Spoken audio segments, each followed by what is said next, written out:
Most holiday pop songs tend to be joyful, energetic, or heartwarming, summoning nostalgia for the season and evoking what top scientists have defined as feeling that gingerbread feeling. But the holiday music canon is also peppered with bizarre little tunes that play up the ridiculous traditions we largely take for granted or mock the treacly emotionalism of Christmas. While we have covered many of the more serious songs in the Christmas canon, this year the great pop culture debate is turning its attention to the intentionally absurd, the deliberately off-putting, as it debates the best novelty or parody holiday song. Whether or not it is turkey-lurkey time, I always keep it loosey-goosey, and I'm so here for a snowy, blowy Christmas. I'm your host, Eric Resniak. Please help me welcome my panel for this episode. First up, maybe it's the eggnog talking, but she swears she saw Mommy kissing Santa Claus. It's Andrea Guerrero. Eric, if that wasn't Santa, then I think we have a huge problem. I'll demur on telling you what I've been doing with Santa, but I wish you the best. Also, very special episode of Jerry Springer. Next, his idea of a good time is a donkey show with Dominick. It's Derek Makita. Now that's what I call a buon Natale. Well, jig-a-ding, hee-haw, hee-haw. And finally, all he wants for Christmas is a Valtrex prescription. It's Johnny McNogue. Hey, that's a wreath, not a herpes sore. For those making lists, I will take Katya's inspiration and would gladly welcome 10 pounds of ravioli, especially if it's given over the course of 12 days. And up in the producer booth, we have Curtis Creekmore, who successfully framed a reindeer for his elderly murder spree. If you're curious about how we ended up with this seasonal 16, become a Patreon supporter of this podcast or listen to the 3-minute preview available wherever you listen to podcasts. And don't forget, you can head to this episode on greatpopculturedebate.com to find the listener bracket, as well as all 16 songs we'll be discussing, so you can play along with us at home. While you're there, check out the other holiday music episodes that we've done, which are less ridiculous but no less festive, and by festive I mean gay. Best holiday pop song, best classic holiday song, and best holiday music album. And with that out of the way, let's harass this trio of rodents into singing before the rabies takes effect and get into these debates. First up, the majority of the panel is positively nuts over One Seed the Chipmunk song by Alvin and the Chipmunks. But Johnny is feeling apocalyptic and prefers 4-Seed Christmas at Ground Zero by Weird Al Yankovic. Johnny emerged from the fallout shelter to explain the allure of a literal nuclear winter. Derek, you were a little flat in your intro, so try to correct that when you defend Alvin and the Chipmunks. Derek! Johnny, please go first. Oh boy, Christmas at Ground Zero. So if you're not familiar, this is a 1986 track by Weird Al Yankovic. It's from his Polka Party album. It's a tribute to the Wall of Sound Brill building, that iconic Christmas sound of the early 60s. But what he did was sprinkled in a little bit of 80s Reagan-era paranoia of nuclear war during Christmas. And behold, you have Christmas at Ground Zero. So you were talking about lyrics like, dodging debris as we trim the tree underneath a mushroom cloud. It does thread the needle between nuclear fears with traditional cozy Christmas memories. And then the song ends with an air raid siren in the background fading off. It was the same year as Chernobyl when it came out, so it was quite timely. Unfortunately, because of its name in the new millennium, it's not as played anymore because of the Ground Zero. It's unintended correlations with bad things that have happened here. But, I mean, it's just pure ridiculous Weird Al brilliance, and it's proof why he's lasted so long. I don't think I'm going to sway anyone over this, especially over the Chipmunk song, but I feel like it at least needed a little bit of love, and we still love you, Weird Al. 100%. Yeah, that's a great defense of the song, and I'll confess, I'd actually never heard it before we started working on this, and I love the song. It's really fun. I do want to check, since this is a 3-1, Andrea, has he swayed you, or are you sticking with those Chipmunks? My biggest secret in life is that I absolutely hate Weird Al Yankovic. So I know, exclusive drop on GPCD here. So I'm sticking with the Chipmunk song. Okay, and Derek Makita, are you sticking with Weird Al, or are you going to switch over? Are you sticking with the Chipmunks or switching over to the Weird Al song? I'm sticking with my Chipmunks. I am too, but I again, Johnny did a great defense of this song. It is a really fun song. If you have not added it to your ridiculous Christmas playlist, please do so. Actually, Weird Al has a couple different holiday parodies. The Night the Santa Went Crazy, I think, is another one. And I do want to say, Andrea might hate Weird Al Yankovic, but we here love him. And if you're listening to this, Mr. Yankovic, we want to do a Best Weird Al Yankovic Song episode for April Fool's Day 2025. And I want you to join our podcast for this. So this is me on air pleading, Weird Al, please join our episode. We would love to have you here. Can I be on the panel for that episode? Let me take that under advisement. Okay. Thank you so much. Andrea's questions. First of all, how dare you? We are going to move on, and the Chipmunk song will advance into round 2. Next, the panel is evenly split between Tropical Christmas Fair, 3-seed Melikalikimaka, and 2-seed I Want a Hippopotamus for Christmas. Johnny, is that a pineapple in your pants, or are you just happy to see Melikalikimaka? Oh, it's a pineapple. Okay, thank you. I will explain why, for Christmas novelty songs, only a hippopotamus will do. I'm going to go first on this one. First, this song was released in 1953, sung by a 10-year-old improbably named Gayla Peavy. It went on to hit number 24 on the Billboard chart that year, likely the only song in history about hippopotami to achieve such a feat, and Peavy performed the song on The Ed Sullivan Show. The song was so popular that the Oklahoma City Zoo used it as a fundraiser to actually acquire an actual hippopotamus, which was given to Peavy in a public ceremony, and then she in turn gave it to the zoo, which is of course the point all along. That hippo lived for nearly 50 years, so kudos to you, hippo. Interesting fact, in the 2010s, Peavy claimed that she had never received any royalties from this song. But a few years later, she discovered that there was an account with Sony Music in her name, and she has since been able to receive her funds. Merry Christmas, Gayla Peavy.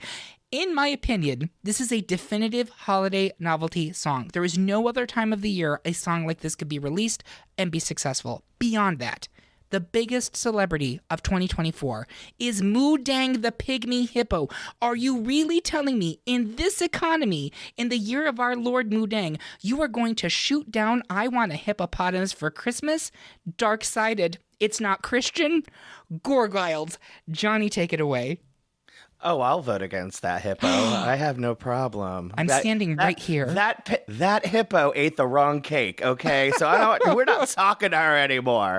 Although I will say, Gayla Peavy sounds like a Puerto Vallarta festival. So I don't. They should really get on top of that Puerto Vallarta Chamber of Commerce if you're listening. Gayla Peavy for Drag Race Season 18. Go on. There we go. Anyway, so let's talk about Melikalikimaka, which is, I have to confess, is my absolute favorite Christmas song. Parody or not parody, I absolutely love this song. Let me tell you why. So, all right, so Melikalikimaka was written in 1949 by a writer named R. Alex Anderson. He was from Hawaii. He's a composer of mixed heritage. He was inspired to write the song because his stenographer, interesting, was wanting to have, why are there no fun Hawaiian Christmas songs? All the songs are very kind of solemn and more churchy. So he wrote the song, and it got into Bing Crosby's hand because he was golf partners with them. So Bing Crosby heard the song, loved it so much, he surprisingly recorded it, and Anderson had no idea, and he loved it so much. And then pairing in, you got the Bing Crosby, who is mid-century Christmas king. Totally. And then you bring in the voices of the Andrews Sisters, Boogie Woogie Bugle Boy of Company B, and you got a jazzy yet Hawaiian twins track. I always thought it was a little goofy, but like kind of like the knowing what the whole background of it made me love it even more. I still love it because it's absurd about how it's so divorced from everything else in Christmas. And it really fits that post-World War II Hawaiian craze that led up to Hawaii becoming a state. And it's also very famous for being in Clark Griswold's Christmas Vacation fantasy scene, the having that Fast Times at Ridgemont High fantasy about the girl from the store. Yep. It's just, I mean, I love it so much. I never turn it off. It's on the radio. I will always keep it off. So let's go to Hawaii for Christmas. I love a great argument. Derek, are you going with Melikalikimaka or are you going with Hippopotamus? I love both these songs, actually, but to me, as we were talking about in the warm-up, there are some songs that may have been novelties when they first came out. This one is a classic now. Melikalikimaka is a classic now. So for me, the novelty song here to vote for is I Want a Hippopotamus for Christmas. Andrea, is it going to be the hippopotamus or is it going to be Hawaii? It's going to be Hawaii. I think I do agree that it is a classic Christmas song these days, but I think it can still be Novelty, just given like the gimmickiness of it all. And who doesn't want a Hawaiian Christmas? Oh boy, amen. Okay, that gives us a split decision, and when we have splits, we go to seeds, and so the Hippopotamus is the 2 seed here, so it will continue into the next round. I love Mele Kalikimaka, and frankly, Johnny, I feel a lot better about loving that song knowing that an actual Hawaiian wrote it, and it wasn't cultural appropriation, so thank you for dropping that knowledge. It just, to me, it doesn't feel like a novelty anymore, but it doesn't matter. It's going out, and the Hippopotamus continues into round 2. Next, the majority of the panelists are creeping in favor of 1 seed I Saw Mommy Kissing Santa Claus, but I have politely declined that invitation, and instead threw my vote to 4 seed I Won't Be Home for Christmas by Blink-182. Andrea, feel free to laugh at Mommy's infidelity, and also at my bad taste in music. I will try to escape musical prison, honey, as I defend Blink. I'll go first. Guess what? I don't know what I was thinking. Mommy should absolutely advance here. I did enjoy this song when it came out in the mid-2000s. I appreciate the curmudgeon anthem. I personally make it a point to not go home for Christmas for many of the reasons that are relayed in this song. Sadly, not because of finding a strapping gentleman in prison to unwrap my package, but, we'll see what happens this year. That being said, it's not a better parody or novelty song. It's just not. It's just not. So I'm 100% throwing my vote to I Saw Mommy Kissing Santa here. Any thoughts, Andrea, or are you glad to have me on the side of the right decision for once? I'm glad to have you on the right side of history here, Eric. Yeah. Yeah, I'm going to save my argument because I think we're going to be talking about this one a little bit later, too. We are. It's going to move right into round 2. So next, it's another unanimous decision in favor of 2 seed Grandma Got Run Over by a Reindeer by Elmo and Patsy, meaning that the insurance pre-approval was denied for 3 seed All I Want for Christmas Is My 2 Front Teeth, made famous by Spike Jonze and his City Slickers. While doing my research for this episode, I listened to 2 Front Teeth again, and it is barely tolerable. I literally had to force myself not to fast forward. It's a dirge of a song, and the singing voice is aggressively irritating. And if I am saying that with my voice, sheesh. No teeth for you. But remember, everyone loves a Hummer from a Gummer. Next, the majority of the panel is putting on their yarmulkes because it's time to celebrate 1 Seed the Hanukkah Song by Adam Sandler. But Johnny wants 5 Nuva rings. He's full up on the herpes, thanks, as he defends 4 Seed The 12 Days of Christmas by Ekaterina Petrovna Zamolodchikova, but your dad just calls her Katya. Johnny, make like a Russian and interfere in this election as you defend Katya. Derek, O.J. Simpson, not a Jew. And neither are you, but I still need you to defend Adam Sandler. Oh, God. Anyway, Johnny, go first. And Santa just calls her Katya, too. Mm-hmm. So there's been many parody versions of the 12 Days of Christmas, but I mean, nothing is as unhinged and out of left field as the version by Katya. So this was on the 2015 Christmas Queens album with a lot of Drag Race alums, Jinx Monsoon, Alaska, Courtney Act, and some not known for singing Violet Chachki. It was early in the whole season anyway. So she was also in the midst of her high-class Russian horror moment. So she leaned hard into this bizarre, slightly gross, yet knee-slappingly hilarious lyrics. So her true love, who's played by a very hot and very swarthy Jerry O'Connell in a questionable accent, asking for the following things, which you probably need some of them already: 10 pounds of ravioli, 2 Bob Ross paintings, which took me a long time to figure out what the hell she was saying, 3 roasted meat chunks, 4 pregnant piglets, 5 Nuva rings, 6 Slavic semen, 7 shards of Nuttin, herpes, 9 free back page listings, 10 corpses cackling, a Valtrex prescription, and 12 swollen kidneys. You have to watch the video. It's perfect perfection. It was filmed at the Chelsea Hotel in New York and just adds to the overall lunacy, and there's a lot of hot man in it. And actually, I have a special guest. Katya is here with us in studio. Yay! Say hi, Katya. Am I being paid for this in Narcan? Well, so anyway, it's so stupid, but it's perfect, Katya. If you haven't listened to it, please do. Great job defending it. It's a hilarious. I agree. It's the best 12 Days of Christmas parody. Has he swayed you, Andrea? Are you sticking with the Hanukkah song? I'm keeping my yarmulke and smoking my marijuana, staying with the Hanukkah song. Derek, are you sticking with Hanukkah? Begrudgingly, I am, yes.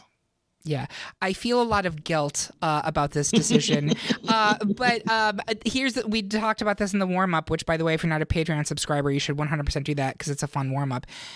We are going to put together an entire playlist of drag queen Christmas songs. It has become a subgenre in and of itself, and there are some great ones. None better than Katya from Drag Race Season 7's Unhinged 12 Days of Christmas, with Johnny Minogue just did a great job explaining. But it will be going out, and we will continue the Hanukkah song into round 2. Holla! Next, Andrea is currently on the outs supporting 3-seed You're a Mean One, Mr. Grinch by Thurl Ravenscroft, while the rest of us went with the 90s radio nostalgia of Bob Rivers' 2-seed The 12 Pains of Christmas. But Christmas may be coming earlier for Andrea, as I'm already slipping in my support like I stepped on a bad banana with the greasy black peel. Andrea, be as cuddly as a cactus as you rep for the Grinch. I will send the Christmas cards as I discuss the 12 Pains of Christmas. Andrea, please go first. First of all, I cannot believe I'm on a panel with 3 modern day gay men who are stumping for the most like Jeff Foxworthy ass Christmas song on this entire bracket. It's so bad. Like I listened to it for the first time last week when I was starting to go over these songs a little bit more in depth. It's not funny. It's annoying. You had to be there. You had to be there. I had to be there. It really was. You really had to be there. I had to be a middle-aged dad in like 1994 to like really get it. Yes. That's exactly the aesthetic. You had to live in southern New England in the late 80s where this happened. You had to. We'll get to it. We will get to it, Andrea. But your protestations are duly noted and actually agreed. But go on. Mr. Grinch, You're Me One, Mr. Grinch, it really does stand the test of time of generations. It's been famous since it first came out all the way up until the Jim Carrey version of the movie. The composition of the song is one of my favorite things, and we actually played the song in band in high school for every Christmas concert, and it was always like a crowd favorite, a band favorite. The song gives the vibes of the Grinch really well with the creepiness, and then also kind of gives into like the playful mischievousness of like Pink Panther style. It's just really creepy and clawing and just perfect for the character. Just some facts about the song. It won the Grammy for the soundtrack for How the Grinch Stole Christmas, won the Grammy for the best album for children at the 10th annual Grammy Awards. It's been covered by a slew of people, including CeeLo Green, Tyler the Creator, Amy Mann, Dweezil Zappa, Katie Lang, Darius Rucker. The list goes on. And the Boston Gay Men's Chorus. Most famously. The Glee cast has a version of it, and that version charted on the Billboard Holiday Digital Songs, peaking at number 45. And the song consistently charts the holiday charts every year. And I don't see that for 12 Pains of Christmas, frankly. You are not wrong there, ma'am. So this is another one where I completely changed my mind over the course of doing my research. The 12 Pains of Christmas has aged like milk. Even calling it a song is frankly overstating because it's not. Part of the Bob Rivers comedy core Twisted Christmas album, good God, this parody of the 12 Days of Christmas played constantly on FM radio during the holidays in the 1990s. My panelists, raise your hand, including Curtis, if you recall this. Yeah, everyone who's not Andrea and Curtis are raising their hands. So you had Jersey, you had Massachusetts, and you had Central New York. All of us heard this song constantly during the holidays in the 90s. So the nostalgia factor is high, but man, it's a grim listen in the 2020s, honey. The offensive gay stereotype singing about sending Christmas cards. The Hangover guy goes absolutely nowhere. Mocking a stale slate of TV specials, the audacity. And like the original 12 Days of Christmas, it goes on forever. The woman losing her mind over dealing with her in-laws and that kid having a meltdown are by far the best parts of this song. She's a witch, I hate her. I still say it even when it's not the holidays. The guy doing the Christmas lights bits is way too close to my actual father, so I found myself triggered. Derek, are you sticking with the 12 Pains of Christmas, or are you going to switch? everything you just listed is why I'm sticking with the 12 Pains of Christmas, because it was relatable at the time. It was funny at the time. And as much as I love the Grinch song, it's only a Christmas song because it's part of a Christmas special. There's nothing actually Christmassy about the song itself. There's nothing really holiday about the song itself. So it's like holiday adjacent, I guess. I get why you're voting for it. I get that it's more iconic. But I think when we're talking about like novelty and comedy, the 12 Pains of Christmas is just there. It's in that category. I hear that point, and I had never thought about it, that there's no like actual Christmas content in that song, but what it does have are absolutely searing reads on a scale unforeseen anyplace else. Like, he drags that man, and I live for it. Johnny Minogue, are you going with the 12 Pains of Christmas or the Grinch? Oh, I'm going with the 12 Pains of Christmas.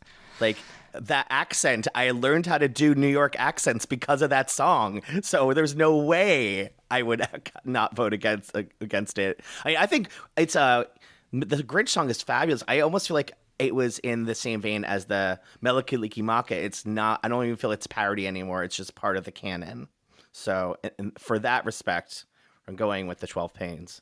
I respect it. For the record, Andrea, you 100% have my vote on the Grinch here. I 100% flipped. Unfortunately, 12 Pains of Christmas is a 2 seed. Grinch was a 3, so 12 Pains will move on, meaning it's an additional pain for you in the next round, Andrea. I'm sorry. Next, it's another unanimous decision, this time for 1 seed Dominick the Donkey, who decided that time had run out for 4 seed Turkey Lurkey Time from Burt Bacharach's Promises, Promises. But Derek, you wanted to make a wish and at least give Turkey Lurkey a farm farewell. But actually that works too. A farm and a warm farewell. Go ahead. I mean, so I'm sad to see this one go out, as it's kind of our only Thanksgiving adjacent song in the brackets. And I ask you, hasn't Thanksgiving suffered enough indignity of being leapfrogged by Christmas in our modern times? This camp classic from 1968's musical Promises, Promises, where it is gleefully sung by 3 secretaries during an office Christmas party scene, maybe it is a Christmas song after all. Maybe our audience will have to decide. It has a frenetic pace, and it is a hoot. And it was just up against the Italian-American champion himself, Dominick the Donkey, which brings, I guess, more novelty points to this debate. So sadly, this time, this guy has indeed fallen on Turkey Lurkey. It has. If you have never watched the 1969 Tony Award presentation of this song with Donna McKechnie, please pause this episode, come back to it later, but go and watch it. It is fireworks. It is like, there's no other version of this song that should exist except for that specific. It is incredible. The physicality, the vocal, everything is 5 stars. Completely agree. I will actually just rescind the argument I just made. There's one other version of this song that should exist, which is the Glee Turkey Lurkey Time Let's Have a Kiki matchup with Sarah Jessica Parker that is actually really fun and better than it should be. It's a charming scene. It does have Shangela from RuPaul's Burgers on it, which I realized today. Oops. But we're sorry to see Turkey Lurkey go. I love that song. Finally, in round 1, it's one last even split, as half the panel was feeling warm and fuzzy for 3 seed Ringing of the Bells by the Muppets, and the other wanted to give something for 2 seed Nuttin' for Christmas. Johnny, try not to be a ding-dong as you praise Ringing of the Bells. Andrea, why do you think Nuttin' for Christmas deserves more than just coal? Andrea, please go first. I am stumping for this one, but I think at the end of the day, I'm going to end up changing my vote. But I'll talk about the song still because I think it deserves to be talked about. It kind of sits in the same camp with me as, like, I Want a Hippopotamus for Christmas and 2 Front Teeth. It's that annoying nasally kid Christmas song, which is kind of what I envision when I think of a novelty Christmas song. Yep. And honestly, the best part about it is hearing all of the shit that this kid did, like, throughout the year. And, like, he's like, here are the reasons why I'm not getting anything for Christmas. But then it ends saying, if you're bad, I'm warning you, you'll get nothing for Christmas. So it is a cautionary tale at the end of the day. There is a moral to the story. But it's really hard to deny the Muppets of a spot on the bracket, too. Johnny, do you want to talk to us about the Muppets and Ringing of the Bells? Move over, Destiny's Child. We have a more iconic trio. Beaker, can you handle this? Swedish Chef, can you handle this? Animal, can you handle this? Yes. I don't think you can handle this. Yes, Pitchfork. It's the new Supremes.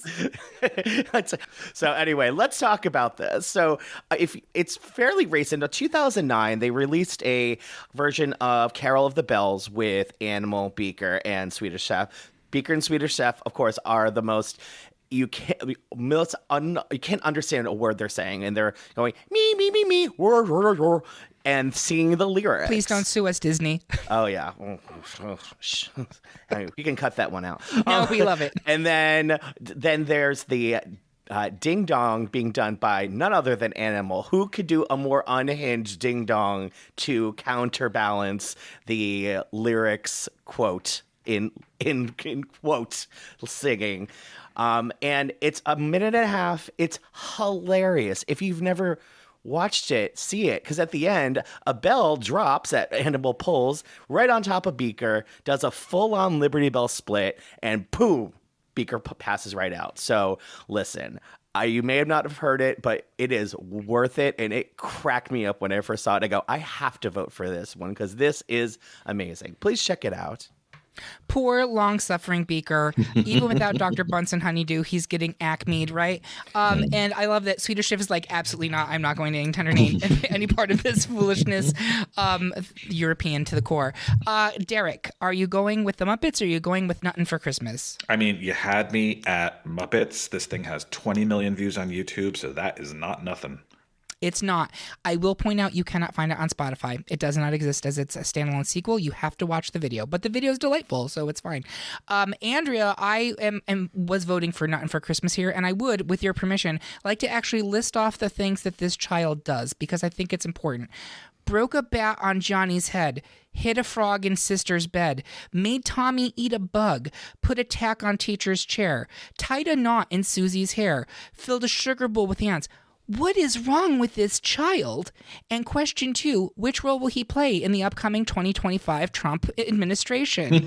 So with that being said, we will be moving the Muppets into round 2, and that's the end of round 1. We're going to take a quick break to discuss why a juvenile psychopath feels entitled to receive anything for Christmas. We'll be right back after these messages. Hey there. If you're enjoying this episode of the Great Pop Culture Debate, and I sure hope you are, we would love for you to consider supporting the show on Patreon. Patreon sponsorships start at $5 a month and include loads of great perks, including access to our super active Discord server, exclusive episodes, and warm-ups you won't hear anywhere else. And at the $10 level or higher, your own GPCD tote bag, which is only fitting, as this is basically our version of an NPR pledge drive. We can only produce this show with your support, so please consider heading to patreon.com/greatpopculturedebate and joining us today. And we are back for round 2 of our best holiday novelty or parody song debate. Before we get into the Elite 8, I want our panelists to share their social media and what else they're working on. Andrea, how can people find you and what else you got going on? You can find me on Instagram at Dre Souffle. I have posted approximately 9 times, and they're all pictures of my dog. So if you want to see more of those, you can go there. I have an Etsy shop by the same name that has vinyl decals and stickers. So if you're looking for some Christmas stocking stuffers, it's a good place to go and support local business and all that. Thank you so much, Andrea. Go check out those vinyl decals. She does great work. Derek, where can people find you and what else are you working on? Yes, you can find me on Instagram and Threads at DRKMKT.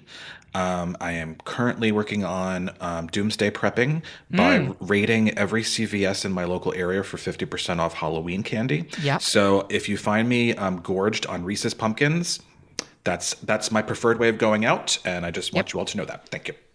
He died as he lived, gorging on chocolate. Yeah, love that for you. Johnny Minogue, where can people find you and what are you working on? They can find me on most platforms at Johnny Minogue, one word, no H, just like Kylie and Danny. I am every week, every Tuesday night at Club Cafe in Boston at 8 o'clock. I'm hosting trivia. Come check us out and get your reservation, clubcafe.com. I'm also now doing a once-a-month show on Friday nights at WZBC at Boston College, 90.3 FM. And really excited to be part of that called Turbid Radio with my co-host, John Whitney. So check us out. That is so cool. Thank you very much, Johnny. I didn't even know about that. Congratulations. Thanks. It's pretty recent. Yeah, well, also, I believe you're part of the Boston Gay Men's Chorus, and you will have a concert that's happening. It should be, if you're listening to this and you're in the Boston or related area, it'll be that week, right? I believe so. If that's the date when it's coming out, then absolutely. Yeah. You should check us out December 13th through 15th at Jordan Hall in Boston. Yep, should be a fun show. I will be attending myself. So thank you very much, Johnny.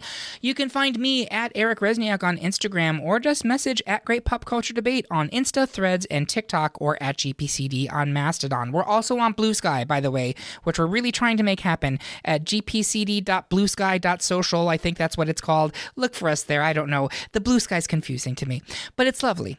But what you really need to do is to sign up for the weekly newsletter, news every Tuesday at noon. It tells you about everything new in pop culture that week. Sign up by finding the link on this episode at greatpopculturedebate.com or via our link tree on any of our social media accounts. Now, let's move into round two, taking care to avoid the flying reindeer that has been terrorizing our community since at least the 1980s.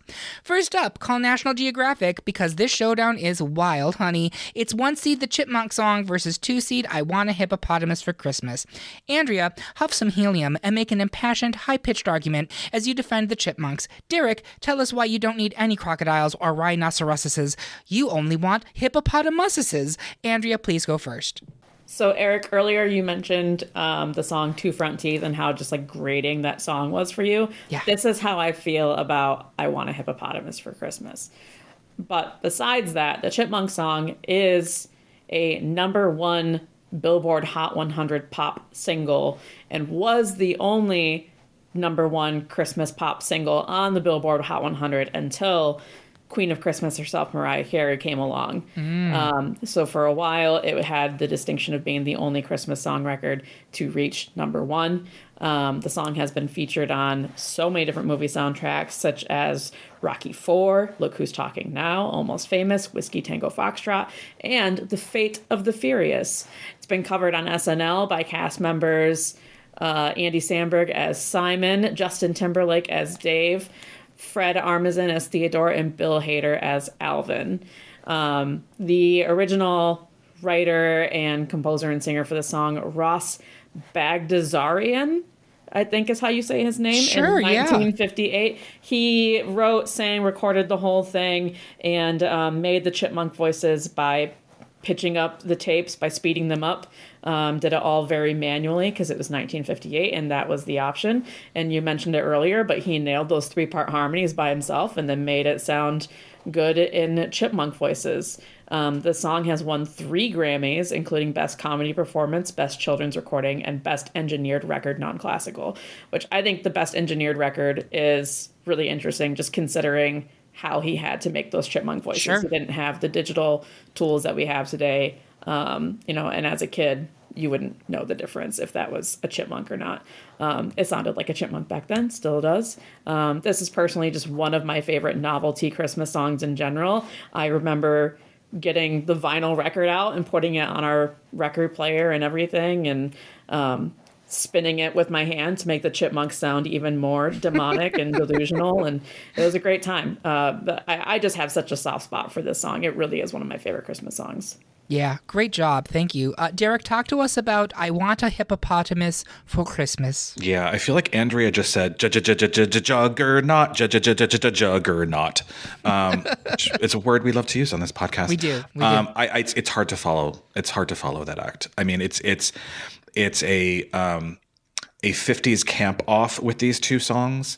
While I do agree that the Chipmunk song should probably move forward here, for me personally, Hippopotamus wins out. Like you said before, shout out to Moodang this holiday season. Who doesn't want an adorable hippo hero under their tree? Is it the most well-known of all these songs? Maybe not, but it's a rock-solid contender, and it wins on cuteness points alone. And this song was responsible for teaching millions of children that the proper plural of rhinoceros is actually rhinoceroses. So that's it. It's cute. I love it. And thank you very much, Johnny. Are you with the hippopotamus or the chipmunks? I want a hula hoop. It's chipmunks. I remember learning how to make that chipmunk sound in music class in 6th grade. And kind of like Andrea, the hippopotamus song, it just grates at me. So, I'm voting for the chipmunks on this. Thank you very much. So it will go to the Chipmunks. They are a 1 seed regardless. I will stick with the hippopotamus as the protest vote, but the Chipmunks will continue to Final Four. One last point on hippopotamus. The song also was a great testament to why you shouldn't homeschool, because the child's mother is like, that hippopotamus will eat you, and the child's teacher is like, no, dummy, they're vegetarians. So, please don't homeschool your children. All right, next. It's another unanimous victory for 2 seed Grandma Got Run Over by a Reindeer, which knocked out 1 seed I Saw Mama Kissing Santa Claus. But we have barely discussed, frankly, either song. So, Andrea, will you do the honors? Because as for me and Grandpa, we believe. Take it away. Yeah, I'll talk about I Saw Mommy Kissing Santa Claus. The song was originally written by a British songwriter named Tommy Connor, and then first recorded by American singer Jimmy Boyd in 1952. In that same year, it reached #1 on the Billboard pop singles, so it started off strong even before the Jackson 5 got a hold of it. This is another song that's been covered endlessly by people like Spike Jonze, which is a very creepy version of it. And it's not that Spike Jonze, it's like the Christmas Spike Jonze. Yeah. The Beverly Sisters, the Ronettes, John Cougar Mellencamp, and of course the Jackson 5. It charted at number 43 in 2024 on the Billboard Hot 100, and it says a lot for a song that old. And there's so many different theories as to what the song is truly about. I think someone's mentioned earlier, they alluded to it as about being an extramarital affair. I always assumed it was just kind of a sweet, innocent song about mom kissing dad who just happened to be dressed up as Santa. Maybe I'm naive. Who knows? It could also be just a dream or hallucination that this child is having, just with all the gumdrops and sugar bears or whatever, how the song goes. Yeah, and the crack, really. But the Jackson 5 really did make this song what it is and provides a lot of that oldies nostalgia, I think. I've always thought it was a cute song, and it really shows off Michael Jackson's vocal work. Honestly, it's like one of his best sounding songs. I don't know if you guys have listened to it recently, but he belts in this song more so than he does in a lot of their hits. Totally. That whole Jackson 5 Christmas album, please put it on this holiday season. It is fire. Did you also want to talk about Grandma Got Run Over by a Reindeer? We haven't really talked about it yet. Yeah, this song was written by Randy Brooks and originally performed by Elmo and Patsy. It's full of a lot of very relatable holiday themes, like getting drunk on eggnog, watching football, and playing cards with your family members. This was another chart topper for right from when it came out, and continues to top the charts when Christmas time comes around. One of the more controversial things about this song is that they came up with the idea of this song after observing a tipsy relative of his. So Randy Brooks' uncle was Foster Brooks, who was a famous comedian well known for his drunk stand-up acts. And then later on, after Elmo and Patsy divorced, Elmo went around claiming Patsy never sang on the songs, so she wasn't credited, and the only reason why she was credited is because they were like an established double act. And so once they got to the divorce, he and his ex-wife went on this like super aggressive marketing campaign to promote the song. And a year later, they were selling 45s of the song from stage. And whenever Elmo would perform it, he would do the whole thing and would come out in drag as Grandma for the song.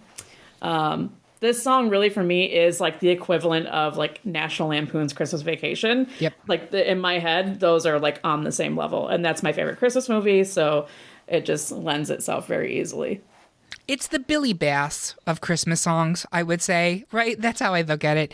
That being said, Grandma Got Run Over by a Reindeer will continue into the Final Four. Next, in a Holiday Smackdown, the panel is currently split between 1 seed The Hanukkah Song and 2 seed The 12 Pains of Christmas. I will drink my gin and tonica, but will refrain from smoking marijuana. As I support the Hanukkah song, Johnny, try to fight off your hangover as you defend The 12 Pains of Christmas. I'll go first.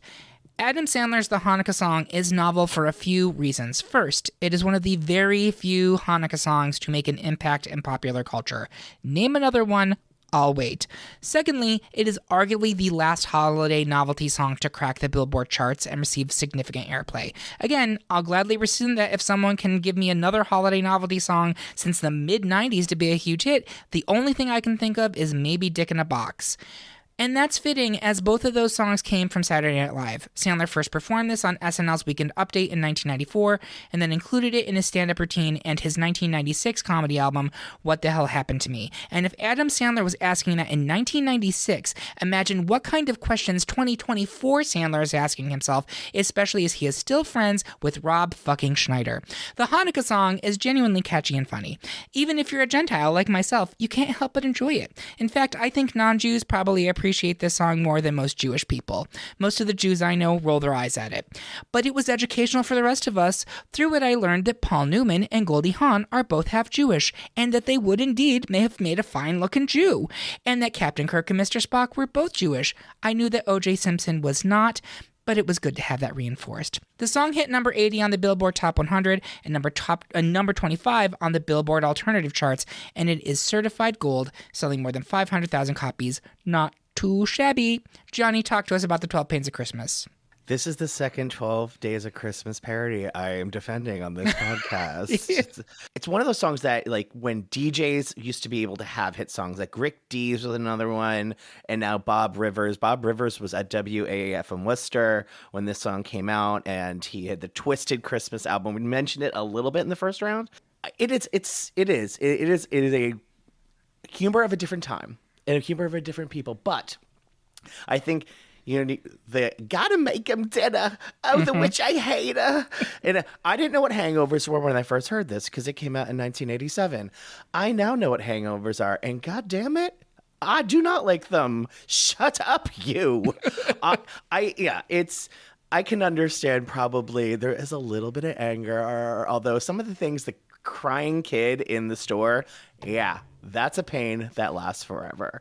And it's like I said, I learned how to do New York accents. Maybe not good at the beginning, but because of this song. And I still love it. Was it going to move ahead? I don't know. But I just have to give it a little shout out to just the stupid character, the stupid voices, and, you know, she's a witch, I hate her. I say that all year long when I'm talking about somebody's a mother-in-law. So anyway, Bob Rivers did his thing, and we'll see how it goes. Derek, is it going to be the 12 Pains of Christmas or the Hanukkah song? I have a visceral dislike of all things Adam Sandler. So no, it is not going to be the Hanukkah song for me. It will continue to be the 12 Pains of Christmas. Just is. Okay. Andrea, is it going to be 12 Pains of Christmas, which I know you hate, or is it going to be Adam Sandler, which I don't know your stance on? Look, I understand not liking Adam Sandler. Like, a lot has come out about him in recent years that, you know, the Rob Schneider Association, like, he's pretty secretly conservative and has been able to hide it, like, very well, which, yeah. But this is the last non-Christmas song that we have left on this bracket, and we are talking about best novelty holiday song. And I think looking down the bracket, which, I mean, we don't have a ton left, but I don't think I would put 12 Pains of Christmas above the Hanukkah song when we're talking about what else is left on the bracket, if that makes sense. Yeah.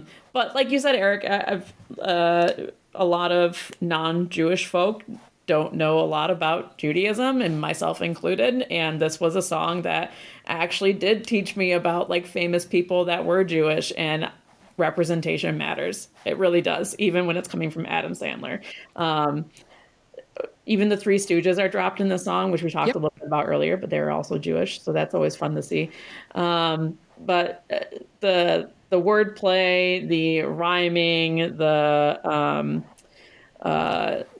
different puns throughout the song, I think is just so well done. And if it helps to know, there were 2 other writers with this song outside of Adam Sandler. He's really just the performer. So that does take help. that into consideration. One of them was Hall of Famer Rod Carew. No, I'm just kidding. All right, so it's split still, and the Chanukah song is a 1 seed, so it will continue into the final 4. Finally, in round 2, the bulk of the panel is partying with the Gumaras and Goombaras, I guess, along with Lou Monte's 1 seed Dominick the Donkey. But Derek is pounding the alarm and switching to 3 seed Ringing of the Bells by the Muppets. Derek, you're an animal, and like an animal, I need you to go big and get the votes for the Muppets. I will tell us why I'm still with the Italian stallion that is Dominick the Christmas Donkey. Derek, please go first. You have put me in such a position where I have to vote against Dominick the Donkey. I'm gonna lose my Italian American card. Yep, so it's already repealed. This is a problem. Like Jiggity Muppets, jig, ha ha ha ha. Muppets Dominick. I mean, Beaker, the Swedish chef and animal, giving us Carol the Bells. Sign me up. This was never released as a single in its own right. It's actually from the Muppets studio album called The Tributes Collection. But the music video, again, has 20 million views on YouTube.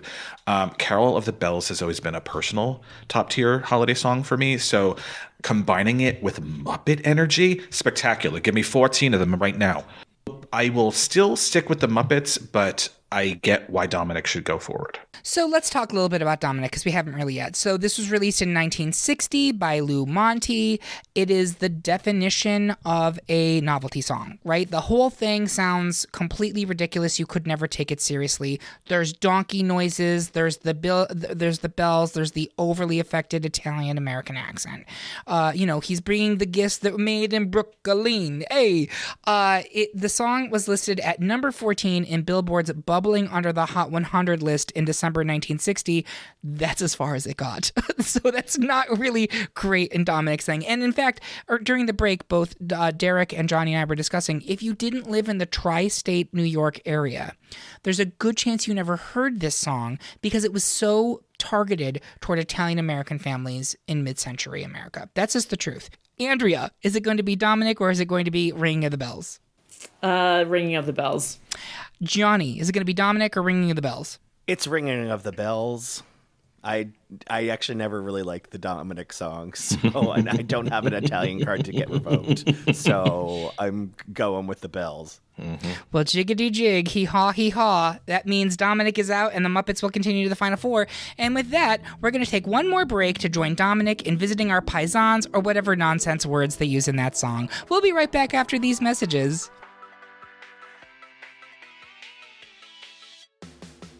Another email newsletter?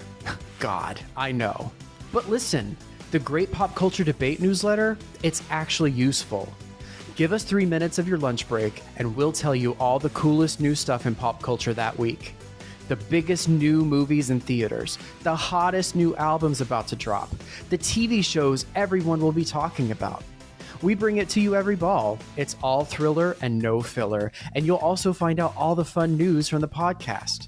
Subscribe today at greatpopculturedebate.com/subscribe. And we are back with the final 4 of our best holiday novelty / parody song debate. At this point in the show, I always take a step back and see if it shook out the way I expected to. I also like to add at this point that no matter which option wins, we are celebrating all of these entries, and I hope nobody gets salty about what comes next. I don't think that I have to worry about that this episode. No, it did not shake out the way that I expected it to, and that's okay. It's 1 seed the Chipmunk song versus 2 seed Grandma Got Run Over by a Reindeer. I think that makes sense. And then 1 seed the Hanukkah song versus 3 seed Ringing of the Bells. That one is a shocker to me, especially considering you can't find that song by itself. So it's a novelty that it's even on this list, but I love that for it. So we're going to go around the horn here. I want to start with Derek, you're the first one on my screen. Is it going to be the Chipmunk song or Grandma Got Run Over by a Reindeer? Moving into the final 2. It's going to be Grandma Got Run Over by a Reindeer for sure. Okay. Do you have a reason? I feel like the Chipmunk song is like it's generational and everybody knows it, but I think that the novelty and humor component, Grandma Got Run Over by a Reindeer, just feels so much more relatable somehow. I don't know. It's weirdly relatable, I guess. I mean, my grandmother got ran over by livestock, and we don't talk about that. No, I'm just kidding. Johnny, is it going to be the Chipmunk song or Grandma got run over by a reindeer? It's going to be Grandma. It's just so ridiculous, and it works for little kids and older people. It just runs the gamut. So it just because of its better use and better reach. So I'm going to go with that. Andrea, I think I know where you're going here, but tell me. Man, I was dead set on the Chipmunk song, but just echoing off of what everyone else said, this really is a funny song. It is a song that families can still sing today in jest, and like hopefully no one will be offended by it. But it is just a dumb, cutesy song, and like I said, it really does remind me of like Christmas Vacation. It's that same level of comedy and humor, and I'm a sucker for that. So. I will throw one vote to the Chipmunk song just because I loved it as a kid. I loved the Chipmunk song. It was my favorite Christmas song when I was a kid. It doesn't matter because it's 3-4 Grandma got run over by a reindeer, and I do think it is a legitimate holiday juggernaut, so I have no problems with it continuing into the final two. Then it's 1 seed the Hanukkah song by Adam Sandler versus 3 seed Ringing of the Bells by the Muppets. Andrea, is it going to be Hanukkah or Ringing of the Bells? It's going to be the Hanukkah song. Ringing of the Bells is a little bit newer, and while it is cutesy and funny and it's the Muppets, the Hanukkah song I feel like embodies the idea of what we're considering a novelty holiday song more so than Ringing of the Bells does. Johnny, is it the Muppets or the Hanukkah song? The Muppets had a good run. I think it's the Hanukkah song. Derek, Muppets or Hanukkah? Screw you, Adam Sandler. It's still the frickin' Muppets. I love that you're going down with this ship. I sure am. I sure am. I'm 100% giving it to the Hanukkah song. I agree that the Muppets had a great run. The other thing I would say is I think the visual is so important to the ringing of the bells for it to work. And we're ultimately talking about songs. And I mean, it's cute on itself, but like the Hanukkah song is of itself just an audio presentation. So it gives us a final two of Grandma Got Run Over by a Reindeer, a 2 seed versus 1 seed, the Hanukkah song. I think this is a really good final two. I think this is exactly where we needed to end up. I'd like to start smack in the middle with Johnny Minogue. Is it going to be Grandma Got Run Over by a Reindeer or the Hanukkah song? It's going to be Grandma Got Run Over by a Reindeer. And I wish that Eddie and Patsy from AbFab did a cover of it, because then be that bloody woman got run over by a reindeer. Oh, she was awful. Just the worst. Yeah, so terrible. Great. Derek, is it going to be Grandma Got Run Over by a Reindeer or the Hanukkah song? It's going to be Grandma here. And I would argue that this coming out in 1979 kind of ushered in a new era of novelty holiday songs. I feel like the 50s had its own like golden age of the novelty songs, and then it sort of died out for a while. And 1979, like, I think it kind of got the 80s and the 90s novelties going again. Also, I think that there is no more iconic way to shed one's mortal coil and become a legend than becoming Santa's roadkill. So there you go. It's a great argument.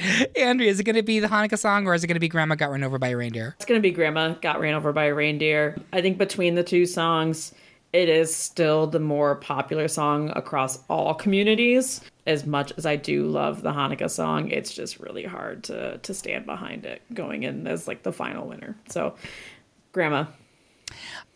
You said you hope that this song didn't offend people at Christmas, and I will share with you that my grandmother was deeply offended by this song, and we were not allowed to play it or sing it when she was around. She took it personally, which I think is hilarious. And for that level of ridiculousness, and because pettiness is part of my family's lineage, I'm voting for Grandma Got Run Over by a Reindeer, giving it a clean sweep. There you have it, folks. Our pick for the best holiday novelty song is Grandma Got Run Over by a Reindeer. Do you agree? Do you think we should get Nuttin for Christmas? Tell us how you really feel by leaving a comment on this episode at greatpopculturedebate.com, or find us on Instagram, Facebook, Threads, TikTok, or Mastodon. While you're there, make sure you subscribe and follow the podcast so you can hear about what new debates are coming soon, vote in open polls, and even decide which topics we tackle next. If you really enjoyed this episode, please take a minute to like and rate it on whatever platform you listen on.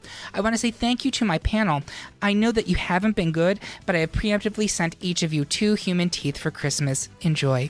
And thank you for listening. If you loved what you heard, please consider supporting us on Patreon, where you can get even more exclusive content and you get episodes a whole day early. We hope you have a good one, and remember, everyone is entitled to their wrong opinion. Hee-haw, hee-haw, hee-haw, hee-haw, hee-haw.